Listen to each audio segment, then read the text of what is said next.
तो हेलो बच्चों, कैसे हैं आप लोग। आई होप कि आप लोग अच्छे होंगे। तो बच्चों आज हम लोग स्टार्ट करते हैं class 12 physics chapter number 2 electric potential. आज हम लोग पढ़ेंगे बच्चों, आज हम लोग पढ़ेंगे कैपेसिटर। आज एक नया चैप्टर स्टार्ट हो रहा है, मान सकते हैं आप, नया टॉपिक है कैपेसिटर।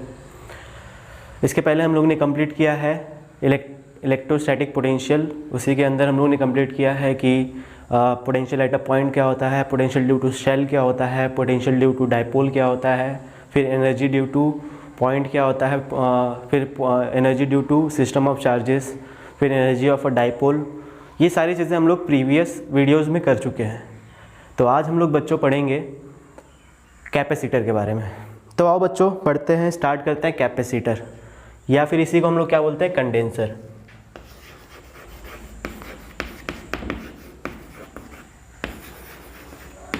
तो बच्चों सबसे पहले आती है डेफिनेशन कि कैपेसिटर क्या होता है। तो बच्चों देखो, अगर आप चार्ज बढ़ाओगे, अगर किसी बॉडी पे, जैसे मान लो ये कोई बॉडी है आपकी, अगर इस पे आप 2 कूलम चार्ज दे दिए तो इसका पोटेंशियल कम होगा या ज़्यादा होगा। पोटेंशियल कितना होता है, KQ/R, यही तो होता है। अगर चार्ज कम है तो पोटेंशियल कम होगा। आप चार्ज बढ़ाते जाओगे, चार्ज बढ़ाओगे तो पोटेंशियल क्या होगा बच्चों, इसका चार्ज बढ़ाओगे तो पोटेंशियल क्या होगा बच्चों, बढ़ेगा। यानी Q is directly proportional to potential. जैसे जैसे आप चार्ज बढ़ाते जाओगे वैसे वैसे पोटेंशियल बढ़ता जाएगा। तो ये आप चार्ज किस चीज़ से बढ़ा रहे हो, किसी कंडक्टर पे। तो उस कंडक्टर पे जब आप चार्ज बढ़ाओगे तो पोटेंशियल भी बढ़ेगा, लेकिन एक ऐसा पॉइंट आ जाएगा बच्चों कि जैसे मान लो कि आपने इसी को चार्ज देना स्टार्ट किया तो इसकी एक कैपेसिटी होगी चार्ज को स्टोर करने की, उससे ज़्यादा चार्ज ये स्टोर नहीं कर सकता। जैसे मान लो अभी इसके पास चार्ज क्या है, Q'। आपने चार्ज दिया और इसकी कैपेसिटी मैक्सिमम कितनी है, Q की है। मैक्सिमम Q चार्ज ये स्टोर कर सकता है। अब इससे यहाँ तक तो उसका पोटेंशियल V हो गया, लेकिन अब जैसे ही इससे 1 कूलम भी चार्ज, 1 इलेक्ट्रॉन भी आप ज़्यादा बढ़ाओगे तो उसका पोटेंशियल नहीं बढ़ेगा बच्चों।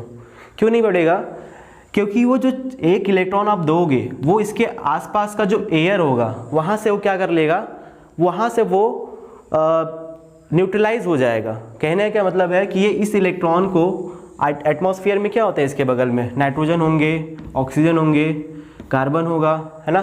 तो ये नाइट्रोजन क्या करेगा, इससे रिएक्ट कर जाएगा और आसपास की जो हवा है उसको क्या कर देगा, वो नेगेटिवली चार्ज्ड। अगर इसके ऊपर आपका पॉजिटिव चार्ज आप दे रहे हो तो अगर पॉजिटिव चार्ज करेगा दोगे तो ये क्या करेगा, 1 इलेक्ट्रॉन को वहाँ से ले लेगा, जिसकी वजह से आसपास की हवा जो है वो क्या हो जाएगी, आयोनाइज्ड हो जाएगी। तो जैसे ही आपने इसको पॉजिटिव चार्ज दिया, इसने क्या किया, 1 इलेक्ट्रॉन यहाँ से ले लिया, तो ये चार्ज क्या हो गया, फिर से न्यूट्रलाइज हो गया, यानी फिर से हमारा चार्ज कितना हो गया, Q हो गया। और इसी तरीके से किसी भी एक कंडक्टर की क्या होती है बच्चों, कैपेसिटी होती है। उसी चीज़ को हम लोग बोलते हैं कैपेसिटर। तो कैपेसिटर क्या है, capacitor is an electrical device which stores energy और which stores charge which is use to store the charge. It is an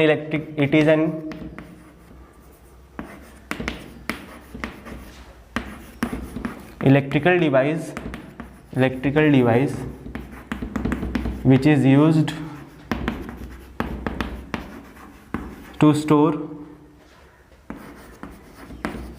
electrical energy. Electrical energy का बच्चों मतलब यहाँ पे है इलेक्ट्रिकल चार्ज।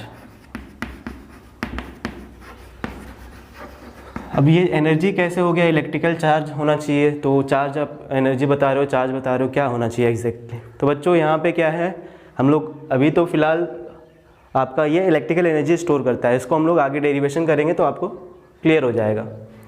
तो बच्चों जैसे जैसे आप चार्ज बढ़ाओगे पोटेंशियल बढ़ेगा, ठीक है। तो यहाँ से एक कांस्टेंट आ जाता है C इंटू V। तो ये C क्या है बच्चों, यही आपका कांस्टेंट है जिसका नाम क्या है, कैपेसिटेंस।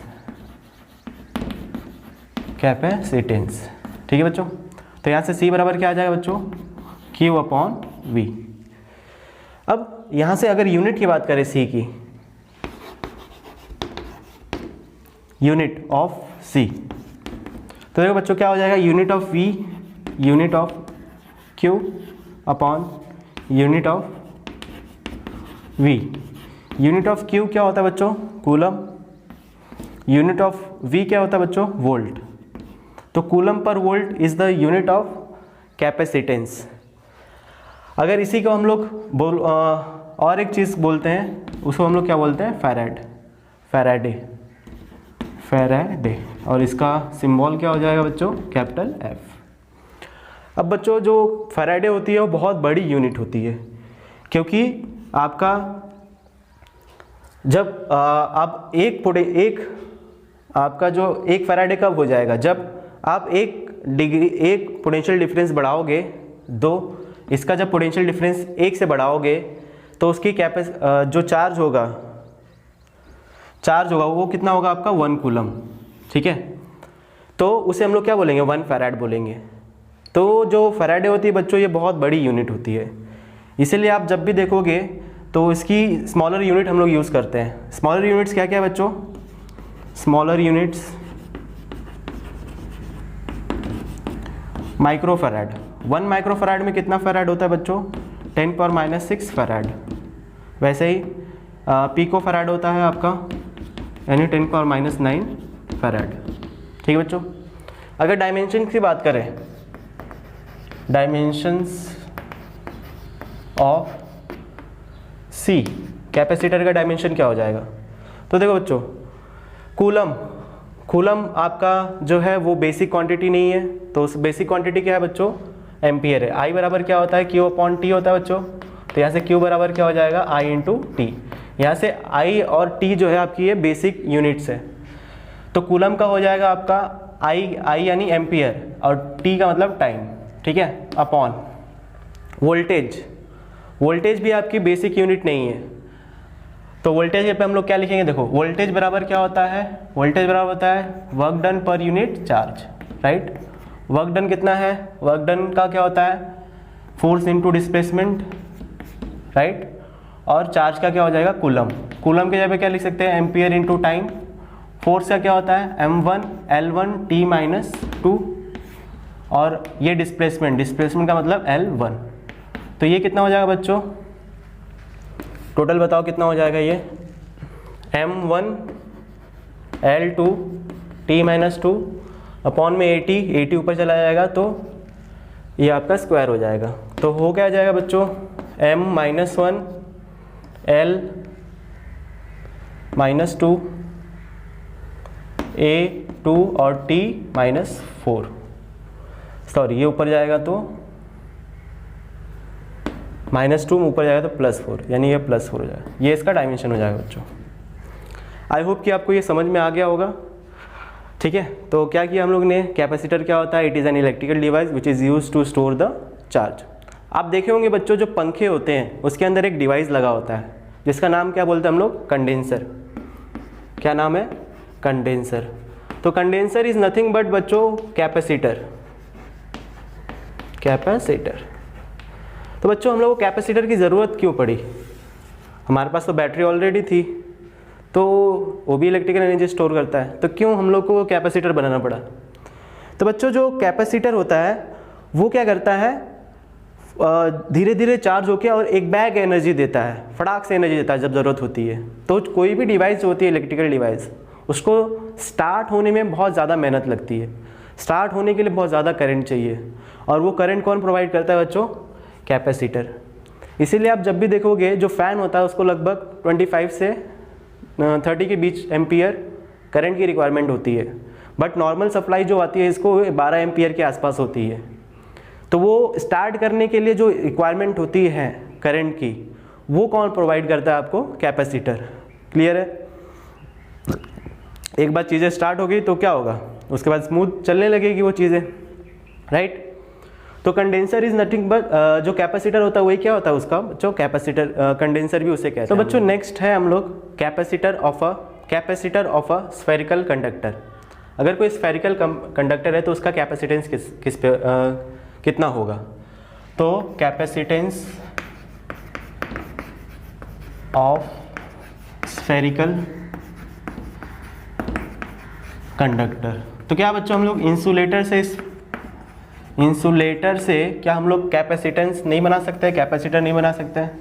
तो आंसर है नो।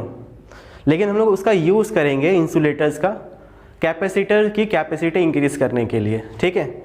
आप एक बात ध्यान रखना कि कैपेसिटेंस क्या करता है, स्टोर करता है। क्या स्टोर करता है? चार्ज स्टोर करता है in the form of electrical energy, ठीक है। आगे हम लोग देखेंगे। तो बच्चों मान लेते हैं ये आपका कोई स्फीयर है जिस पे हम लोग ने चार्ज दे दिया, क्या? Capital Q. क्या दे दिया? कैपिटल क्यू चार्ज दे दिया, ठीक है बच्चों। अब आपको निकालना है क्या? इसका कैपेसिटेंस। तो कैपेसिटेंस कैसे निकालेंगे? तो आपको पता है C बराबर क्या होता है? Q अपॉन V, राइट बच्चों। और अगर इसका रेडियस R है तो इसके सरफेस पे जो पोटेंशियल होगा वो कितना होगा? K Q upon R, right. इसको इसमें सब्स्टिट्यूट कर दो तो C बराबर क्या आ जाएगा बच्चों? Q upon K Q upon R। ये Q से Q क्या हो जाएगा? कैंसिल, यानी R upon K। 1 upon K की वैल्यू क्या होती है बच्चों? 4 pi epsilon not into R। तो यहाँ से C क्या आ गया आपका? R 4 pi epsilon not into R।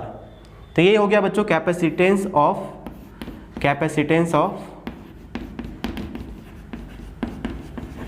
Spherical conductor. यानी कोई भी अगर स्फेरिकल कंडक्टर है तो उसका कैपेसिटेंस कितना होगा बच्चों? 4 pi epsilon not into R। ये फॉर्मूला आपको याद रखना है। तो अगर हम लोग बात करें कि जो कैपेसिटेंस है वो किस पे डिपेंड करता है? Dependence of capacitance. बच्चों जैसे आपका रेजिस्टेंस होता है और रजिस्टर होता है। रेजिस्टेंस क्या होती है? वो कितना उसको रोक रहा है करंट को, ये उसकी प्रॉपर्टी होती है। और रजिस्टर क्या होता है? एक फिजिकल आपका चीज़ होता है जिससे आप क्या कर सकते हो? टच कर सकते हो। वैसे कैपेसिटर क्या है आपका? वो फिजिकल चीज़ है। और कैपेसिटेंस क्या है? उसकी प्रॉपर्टी है, ठीक है ना। तो डिपेंडेंस ऑफ कैपेसिटेंस किस पे डिपेंड करेगा? तो यहाँ से आप देख सकते हो बच्चों कि उसके डायमेंशंस पे डिपेंड करेगा। पहला है डायमेंशंस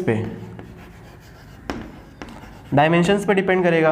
और दूसरा किस पे डिपेंड करता है बच्चों? इस चीज़ पे। और ये क्या है? परमिटिविटी, यानी आपकी स्पेस पे डिपेंड करेगा कि कौन सा स्पेस हम लोग यूज़ कर रहे हैं। स्पेस अराउंड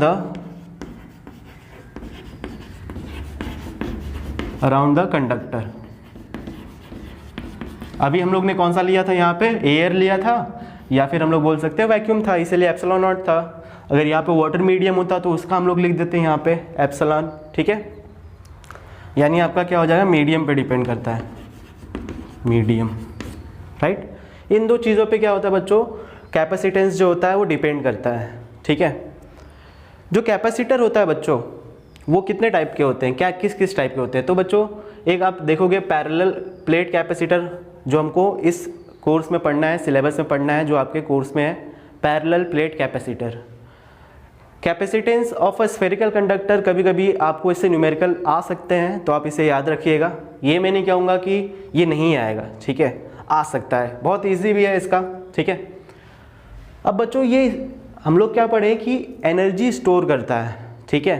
तो हम लोग निकाल लेते कि इसने कितना एनर्जी स्टोर किया है, राइट। तो निकाल लेते हम लोग एनर्जी स्टोर्ड। तो energy stored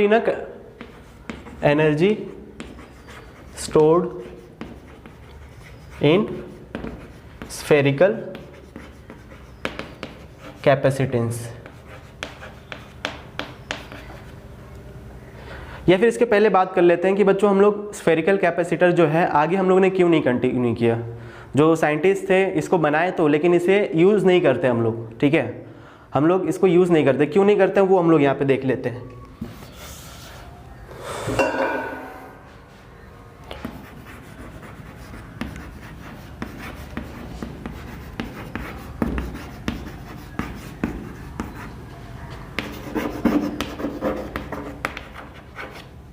spherical capacitor, why we do not prefer spherical capacitor.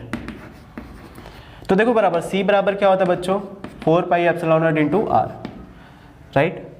अगर R बराबर 1 मीटर कर दिया जाए, ठीक है बच्चों, 1 मीटर कितना होता है लगभग? ये आपका कितना होगा? ये मेरे ख्याल से 60 सेंटीमीटर, ये 1 मीटर इतना होगा। इतना बड़ा का आप क्या करो? एक स्फीयर बनाओ। तो R बराबर मान लो कि क्या है आपका? 1 मीटर, ठीक है। तो C बराबर क्या हो जाएगा बच्चों, 4 पाई एप्सिलॉन नॉट। तो इसकी वैल्यू क्या हो जाएगी 1/9 इंटू 10 पावर 9, है ना, क्योंकि K क्या होता है, इसका उल्टा होता है 1/4 पाई एप्सिलॉन नॉट। तो 4 पाई एप्सिलॉन नॉट बराबर 1/K और K की वैल्यू होती है 9 इंटू 10 पावर 9। इसको सॉल्व कर लेते हैं तो ये हो जाएगा आपका 1.1 इंटू 10 पावर -10 फैराड। अगर इसको माइक्रो फैराड में भी कन्वर्ट करें तो कितना आएगा बच्चों, 1.1 इंटू 10 पावर -4 माइक्रो फैराड, -4। तो बच्चों जो कैपेसिटेंस होता है, कैपेसिटेंस का मतलब जो क्वांटिटी, जो कैपेसिटी होती है चार्ज को स्टोर करने के लिए, किसकी, स्फेरिकल कैपेसिटर की, वो क्या होती है, बहुत कम होती है। इसीलिए हम लोग क्या करते हैं, इसे नेग्लेक्ट करते हैं, इसे कभी यूज़ नहीं करते हैं। बट क्योंकि आपको समझना चाहिए कि हम लोग क्यों इसको नेग्लेक्ट किए, तो क्यों नेग्लेक्ट किए बच्चों, क्योंकि इसकी जो कैपेसिटी आती है वो बहुत कम आती है। अगर आप 1 मीटर का बनाओगे तो उसकी कैपेसिटी इतनी होगी चार्ज को स्टोर करने की, ठीक है बच्चों। तो इसीलिए हम लोग क्या किए, इसका यूज़ करना बंद कर दिए। तो इसका यूज़ करना बंद कर दिए तो क्या हम लोग यूज़ करना स्टार्ट किए, तो हम लोग स्टार्ट किए हम लोग पैरेलल प्लेट कैपेसिटर। तो पहले इसका हम लोग एनर्जी पढ़ लेते कि इसकी एनर्जी कितनी होती है, जो आपके सिलेबस में नहीं है। लेकिन तो अगर हम लोग बच्चों में आपसे पूछूं कि जो कैपेसिटेंस है वो किस पे डिपेंड करता है, ऑप्शन है चार्ज, पोटेंशियल, डायमेंशन, तो आंसर क्या होगा आपका, नहीं, चार्ज और पोटेंशियल पे डिपेंड नहीं करता है। बोलोगे सर कैसे सर, C बराबर Q/V होता है सर, क्या बोल रहे हो आप, तो डिपेंड करेगा। तो बच्चों ये कैपेसिटर क्या है, कांस्टेंट क्वांटिटी है। जैसे R बराबर क्या होता था आपका V/I, तो R किस पे डिपेंड करता था, V और I पे डिपेंड करता था, नहीं करता था। R कांस्टेंट होता था पर्टिकुलर कंडक्टर के लिए, और R किस पे डिपेंड करता था, ρl/A, यानी डायमेंशंस पे डिपेंड करता था और नेचर ऑफ द मटेरियल पे डिपेंड करता था, राइट। वैसे C भी क्या है आपका, सिर्फ डायमेंशंस पे डिपेंड करता है और उसके अराउंड जो मीडियम है उस पर डिपेंड करता है, न कि Q/V। इसका क्या मतलब है, Q/V क्या है, ये क्या डिनोट कर रहा है कि अगर मान लो किसी का कैपेसिटेंस 2 माइक्रो फैराड है, 2 है मान लेते हैं, ठीक है। जैसे मान लो कोई स्फीयर है, जैसे मान लो यही स्फीयर है, उसका कैपेसिटेंस कितना है, 2 है, और उस पर चार्ज कितना है, 2 कूलम। पोटेंशियल डिफरेंस कितना हो जाएगा उस पर, 1 वोल्ट। यानी 1 वोल्ट पोटेंशियल डिफरेंस बढ़ाने के लिए उस पर कितना चार्ज देना पड़ रहा है आपको, 2 कूलम देना पड़ रहा है। इसका मतलब ये है, जैसे आपने उसका निकाला था स्फेरिकल कैपेसिटेंस का, कितना आया था 1.1 into 10 power -4 micro coulomb per volt लिख सकते हैं। इसका ये मतलब है बच्चों कि 1 वोल्ट बढ़ाने के लिए, 1 वोल्ट बढ़ाने के लिए आपको उसको कितना चार्ज स्टोर करेगा वो, यानी इतना चार्ज स्टोर करेगा, नेग्लिजिबल चार्ज स्टोर करेगा। आप जैसे ही उसको चार्ज दोगे वो क्या हो जाएगा, उसका पोटेंशियल बढ़ जाएगा, है ना। आप ऐसे समझ सकते हो कि ये जो एनर्जी स्टोर कर सकता है वो इस चार्ज की वजह से है, और ये चार्ज क्या कर रहा है, कम स्टोर कर रहा है, इसलिए ये एनर्जी क्या करेगा, कम स्टोर करेगा, ठीक है। तो जैसे ही एक वोल्ट हम लोग उसका पोटेंशियल डिफरेंस बढ़ाएंगे, वो कितना चार्ज स्टोर कर सकता है, बस 1.1 इंटू 10 पावर -4 माइक्रो कूलम, ठीक है ना, ये माइक्रो कूलम है बच्चों। तो इसका मतलब ये है, यानी कैपेसिटेंस किस पे डिपेंड करता है, it's only depends on the dimensions of the material and space around the medium around the material, ठीक है। चलो आगे बढ़ते हैं हम लोग। तो हम लोग बात करते हैं एनर्जी, यहाँ पे आगे मैं लिख देता हूँ, energy of capacitance of spherical conductor, ठीक है। चलो तो मान लेते हैं स्टार्टिंग पे इस पे कोई भी चार्ज नहीं था, उस टाइम पे टाइम क्या था, 0, चार्ज क्या था 0, और इसकी कैपेसिटी कितनी थी, तो कैपेसिटेंस कितना होगा बच्चों, C रहेगा, है ना। देखो कोई भी अगर आपका कंडक्टर है तो उसका कैपेसिटेंस हमेशा क्या रहता है, फिक्स रहता है, ठीक है। ये कह सकते हो कि भगवान ने उसका कैपेसिटेंस फिक्स करके भेजा है, थप्पा लगा के भेजा है, ठीक है। तो इसका कैपेसिटेंस C था। मान लेते किसी टाइम इक्वल्स टू T पे चार्ज जो इस पे था वो कितना था, स्मॉल q, कैपेसिटेंस कितना होगा बच्चों, यस उतना ही होगा, C होगा, और वो किसके बराबर होता है, Q/V। पोटेंशियल उस ए से मान लेते हैं क्या था आपका, V था, ठीक है। अब जब टाइम t बराबर इनफाइनाइट हो गया, ठीक, तो चार्ज बराबर कितना हो जाएगा, कैपिटल Q। कैपेसिटेंस कितना होगा, Q upon V, capital V है ना, ये स्मॉल वी है क्योंकि स्मॉल चार्ज है तो, और ये क्या है आपका कैपिटल वी है। क्लियर है? तो बच्चों इस चीज़ को हम लोग लेके डिराइव करते हैं। अब मान लेते हैं यहाँ पे चार्ज कितना था, क्यू था, आपने क्या किया, इनफाइनाइट से क्या चार्ज लेके आया, डी क्यू चार्ज लेके आया, डी क्यू चार्ज लेके आया। तो ये डी क्यू चार्ज लाने के लिए ये क्या करेगा, उसको अपोज करेगा। जब अपोज करेगा तो हम लोग को क्या करना पड़ेगा, वर्क करना पड़ेगा, और वो वही वर्क जो एक्सटर्नल वर्क है वो कैसे स्टोर होगा बच्चों, पोटेंशियल एनर्जी में। तो वर्क निकाल लेते हैं हम लोग। तो D W upon Q D Q, ये क्या होता है बच्चों, v माइनस वी इन्फिनिटी, है ना, पोटेंशियल डिफरेंस ही तो होता है।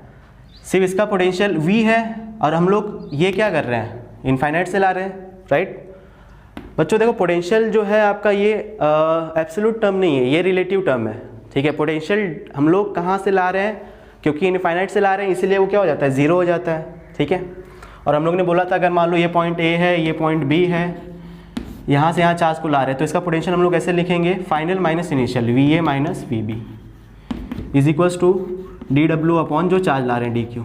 अब ये वी बी पॉइंट कहाँ पे चला गया बच्चों, ये बी पॉइंट चला गया इनफाइनाइट पे, राइट। और इन्फिनिटी का पोटेंशियल क्या होता है बच्चों, ज़ीरो, तो वी बराबर क्या हो जाएगा, D W upon D Q.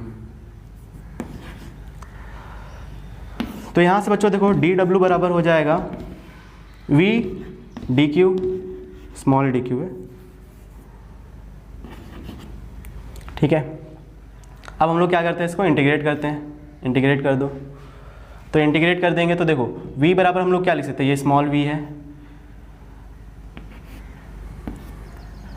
ये स्मॉल v की जगह हम लोग क्या लिख सकते हैं, q अपॉन सी, तो ये हो जाएगा q upon C D Q, इसका इंटीग्रेशन। जब टाइम ज़ीरो था बच्चों तो चार्ज कितना था, जब टाइम ज़ीरो था तब चार्ज कितना था बताओ,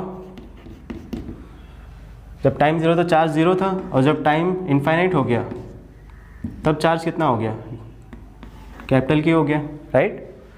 अब बच्चों यहाँ पे देख लेते हैं, तो वर्क डन एक्सटर्नल जो आ जाएगा आपका, एक्सटर्नल वर्क डन वो कितना हो जाएगा, Q square upon 2c, right.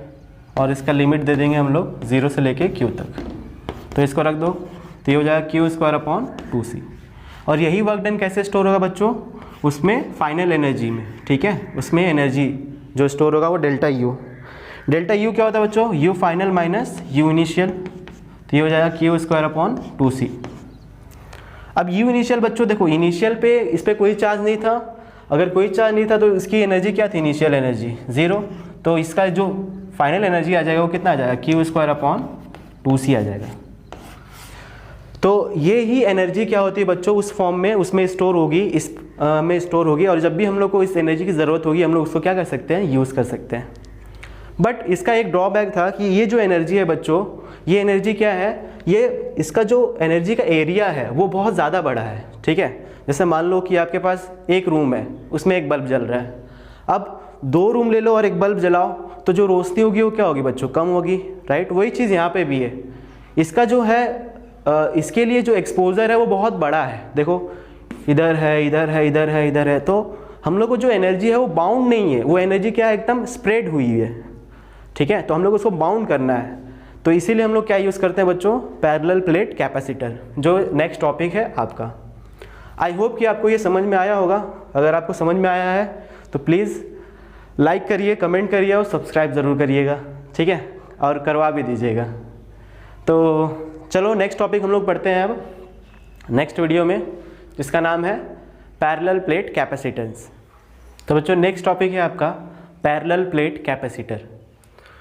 तो बच्चों हम लोग को पैरेलल प्लेट कैपेसिटर की ज़रूरत क्यों पड़ी, क्योंकि जो स्फेरिकल आपका कंडक्टर था, जो स्फेरिकल आपका कैपेसिटर था, वो ज़्यादा चार्ज को स्टोर नहीं कर पा रहा था।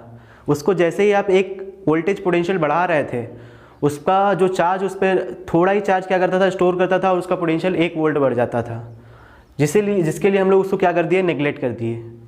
तब हम लोग क्या यूज़ करना स्टार्ट किए, पैरेलल प्लेट कैपेसिटर, और इसी के बारे में आपको पूरा इस चैप्टर में पढ़ना है।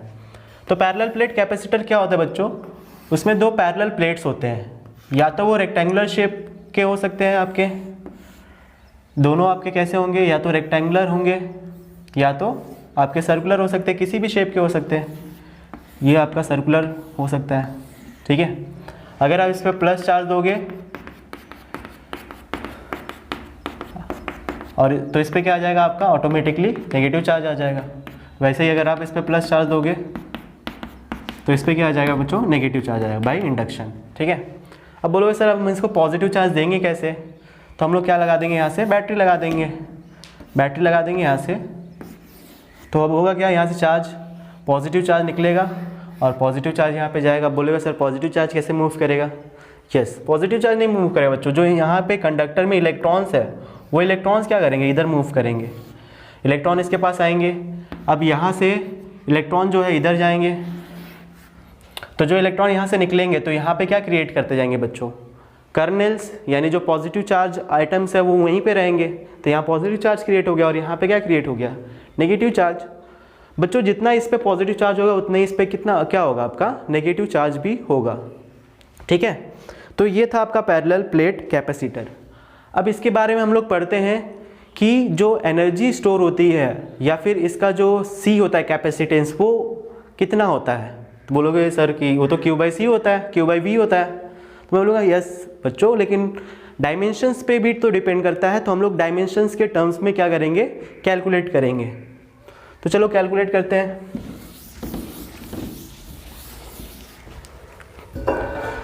तो लेट सपोज कि आपका कोई पैरेलल प्लेट है, इस पे हम लोग ने क्या दे दिया, पॉजिटिव चार्ज, और इस पे क्या आ गया आपका, नेगेटिव चार्ज। इस पे कितना चार्ज है, Q प्लस Q, इस पे कितना है, माइनस Q, ठीक है। इसका एरिया कितना है, इसका एरिया A है और इसका एरिया भी क्या है, A है। और दोनों के बीच में जो सेपरेशन है बच्चों वो कितना है, स्मॉल d। और कंडीशन क्या होनी चाहिए बच्चों, कंडीशन ये होनी चाहिए कि जो आपका d है वो क्या होना चाहिए, बहुत एरिया से कम होना चाहिए, ठीक है। तभी आप इसे बोल सकते हैं इनफाइनाइट पैरेलल प्लेट, ठीक है, इनफाइनाइट शीट बोल सकते हैं आप इसको। क्योंकि जो अगर मान लो यहाँ पे कोई चीटी है, जैसे मान लो ये बोर्ड है आपका, अगर यहाँ पे कोई चीटी है तो उसके लिए डिस्टेंस क्या होगा, इनफाइनाइट होगा। तो इनफाइनाइट एक रिलेटिव टर्म्स है बच्चों, ठीक है। तो वैसे ही अगर हम लोग इसको क्या बना दें, ये डिस्टेंस को बहुत कम कर दें, तो ये जो प्लेट आपका हो जाएगा वो कैसे हो जाएगा, इनफाइनाइट शीट हो जाएगा। और इनफाइनाइट शीट की वजह से हम लोग ने चार्ज यहाँ पे जब था तो उसकी वजह से हम लोग ने इलेक्ट्रिक फील्ड कैलकुलेट किया था बच्चों। इस पॉइंट पे जो डिस्टेंस r पे था कितना था, σ/2 ε0, याद होगा आपको इलेक्ट्रिक फील्ड, ठीक है। इतना कैलकुलेट किया था हम लोग। चलो तो यहाँ से हम लोग बात करते हैं। देखो C बराबर क्या होता है बच्चों, Q/V होता है, राइट। अब Q बराबर क्या होता है, Q बराबर होता है, अगर इसका surface charge density plus sigma है तो इसका माइनस सिग्मा हो जाएगा। Q बराबर क्या होता है, सिग्मा, या फिर इसको ऐसे रहने दो, V के जगह पे हम लोग क्या लिखेंगे। देखो बच्चों इन दोनों के बीच में सेपरेशन कितना है, D, और इसके बीच में इलेक्ट्रिक फील्ड भी होगा जो पॉजिटिव से कहाँ पे होगा, नेगेटिव डायरेक्शन में होगा बच्चों। तो इलेक्ट्रिक फील्ड अगर E है तो E और V में क्या रिलेशन है बच्चों, E इक्वल्स टू क्या होता है, माइनस dV/dr। तो dV बराबर क्या हो जाएगा बच्चों, यहाँ से E minus E into dr। तो अगर खाली मैग्नीट्यूड की बात करें, पोटेंशियल डिफरेंस की मैग्नीट्यूड की बात करें तो क्या हो जाएगा, E इंटू dr।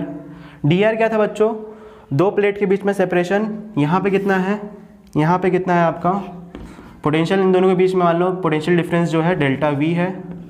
तो ΔV बराबर हो जाएगा बच्चों इलेक्ट्रिक फील्ड इंटू सेपरेशन कितना है, D। जो Q/V लिखते बच्चों, तो एक्चुअली में ये होता क्या है, V, ये होता है पोटेंशियल डिफरेंस, पोटेंशियल डिफरेंस। क्योंकि इसके अंदर एक पोटेंशियल कहाँ पे है आपका, इनफाइनाइट पे है, सॉरी एक पोटेंशियल इसका एक पोटेंशियल इसका है, तो दोनों का पोटेंशियल डिफरेंस ही हम लोग क्या लिखते हैं, ΔV, ठीक है। तो यहाँ पे एग्जैक्ट क्या लिखना चाहिए हम लोग को, ΔV लिखना चाहिए। तो ΔV बराबर E इंटू D हो जाएगा, ठीक है बच्चों।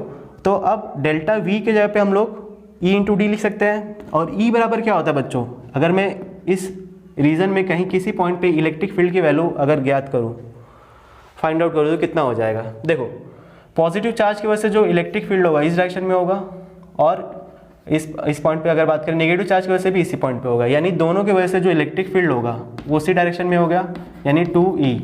और ई की वैल्यू क्या है बच्चों, सिग्मा अपॉन 2 एप्सिलॉन नॉट।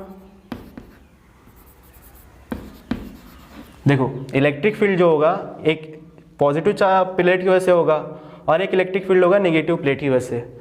दोनों की वजह से जो इलेक्ट्रिक फील्ड होगा वो सेम होगा, क्यों, क्योंकि दोनों पे चार्जेस क्या है आपके, सेम है। तो 2E और E की वैल्यू क्या है, sigma upon 2 epsilon not, sigma upon 2 epsilon not. ये 2 से 2 क्या हो जाएगा, 6 हो जाएगा। तो जो नेट इलेक्ट्रिक फील्ड आएगा आपका वो कितना आएगा, sigma upon epsilon not, right. इसको यहाँ पे रख दो इंटू टी। अब इस डेल्टा वी की वैल्यू बच्चों इसमें रख देते हैं, तो रख दो। तो C बराबर हो जाएगा Q अपॉन डेल्टा वी क्या हो जाएगा, sigma epsilon not into D, ठीक है। अब सिग्मा की Q की जगह पे देखो बच्चों, सिग्मा बराबर क्या होता है, Q अपॉन एरिया होता है, राइट। तो Q बराबर क्या हो जाएगा, Q बराबर हो जाएगा सिग्मा इंटू एरिया। तो Q यहाँ पे सिग्मा इंटू एरिया लिख सकते हैं अपॉन सिग्मा से सिग्मा क्या हो जाएगा बच्चों, 6 हो जाएगा। ऊपर क्या बचेगा, A epsilon not upon T. यही क्या आ गया बच्चों, C आ गया, कैपेसिटेंस। किसका आ गया, पैरेलल प्लेट कैपेसिटर का। यानी जो कैपेसिटेंस होगा पैरेलल प्लेट कैपेसिटर का वो A पे डिपेंड करेगा, यानी डायमेंशंस एरिया पे डिपेंड करेगा, और उनके बीच में जो मीडियम है उस पर भी डिपेंड करेगा। And separation between the two plates, जितना सेपरेशन बिटवीन टू प्लेट्स कम होगा उसकी कैपेसिटेंस क्या होगी बच्चों, उतनी ज़्यादा होगी। उतना ज़्यादा वो क्या करेगा, चार्ज स्टोर करेगा। एरिया अगर ज़्यादा होगा तो उस पर चार्ज और क्या करेगा, वो स्टोर करेगा। अगर एप्सिलॉन आपका बढ़ेगा, ठीक है, मीडियम आप एप्सिलॉन से ज़्यादा कुछ रखोगे तो उसकी भी कैपेसिटेंस क्या हो जाएगी बच्चों, बढ़ेगी, ठीक है। वो हम लोग देखेंगे जब डाइलेक्ट्रिक इसके अंदर हम लोग इंसर्ट करेंगे तब, ठीक है। आई होप कि आपको इतना समझ में आया होगा। अब बच्चों अगर मैं आपको एक क्वेश्चन पूछूं कि दो प्लेट है आपके, सर्कुलर प्लेट है, इसका रेडियस है 1 मीटर, ठीक है, और एरिया है इसका, एरिया तो है D जो है सेपरेशन है आपका 1 मीटर, ठीक है, या फिर 1 मीटर नहीं 0.5 मीटर ले लो। तो इसका आप कैपेसिटेंस कैलकुलेट करके बताइए मेरे को। तो इसका आंसर आप मुझे कमेंट बॉक्स में ज़रूर लिख के बताइएगा कि इसका आंसर क्या होगा। कौन सा फॉर्मूला लगाएंगे बच्चों, A epsilon not upon D। Area क्योंकि सर्कुलर है तो क्या हो जाएगा, पाई R स्क्वायर। R दिया है आपको कितना, 1 मीटर, 1 रख दीजिएगा। एप्सिलॉन नॉट की वैल्यू आपको याद ही होगी 8.85 इंटू 10⁻⁻12, और D कितना है बच्चों, 0.5। इसको सॉल्व करके आप मुझे कमेंट बॉक्स में इसका आंसर ज़रूर बताइए, ठीक है।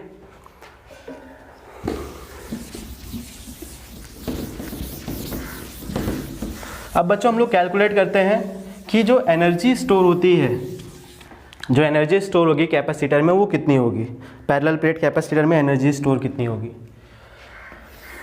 तो मान लेते हैं दो प्लेट है आपके, यहाँ पे हम लोग ने क्या दे दिया, पॉजिटिव चार्ज, तो इस पे क्या आ जाएगा ऑटोमेटिकली नेगेटिव चार्ज। ये प्लस क्यू, ये माइनस क्यू, ये प्लस सिग्मा, ये माइनस सिग्मा। इसका एरिया मान लेते क्या है A, और इनके बीच में जो सेपरेशन है वो क्या मान लेते हैं हम लोग, D मान लेते हैं। तो बच्चों जैसे हम लोग स्फेरिकल वाले में किए तो वैसे स्टार्ट करेंगे। मान लेते हैं टाइम t बराबर 0 है। जब टाइम t 0 था तो इस पर कोई चार्ज नहीं था, यानी q बराबर क्या हो जाएगा बच्चों, 0। कैपेसिटेंस कितना रहेगा इसका, C रहेगा। कैपेसिटेंस तो आपका क्या रहेगा बच्चों, डिपेंड करता है, वो तो आपका थप्पा लग के आता है, वो तो सेम ही रहेगा। मान लेते हैं t बराबर क्या हो गया बच्चों, स्मॉल t। उस केस में आपका कैपिटल Q क्या हो गया, स्मॉल, और C बराबर क्या हो जाएगा बच्चों, Q अपॉन स्मॉल v, ठीक है। मान लेते हैं t बराबर क्या हो गया, इनफाइनाइट हो गया, तो Q बराबर क्या हो जाएगा, कैपिटल Q। तो C बराबर क्या हो जाएगा, कैपिटल की Q अपॉन उसका पोटेंशियल मैक्सिमम जो हो जाएगा वो हो जाएगा, ठीक है। अब बच्चों जब हम लोग dq चार्ज, लेट कर लो कि dq चार्ज हम लोग क्या कर रहे हैं, यहाँ से यहाँ मूव करा रहे हैं, प्लस dq चार्ज। जब यहाँ से यहाँ मूव कराएंगे हम लोग तो हम लोग को क्या करना पड़ेगा, एक्सटर्नल वर्क करना पड़ेगा, राइट। और वही एक्सटर्नल वर्क इनके बीच में कैसे स्टोर होगा बच्चों, एनर्जी में स्टोर होगा।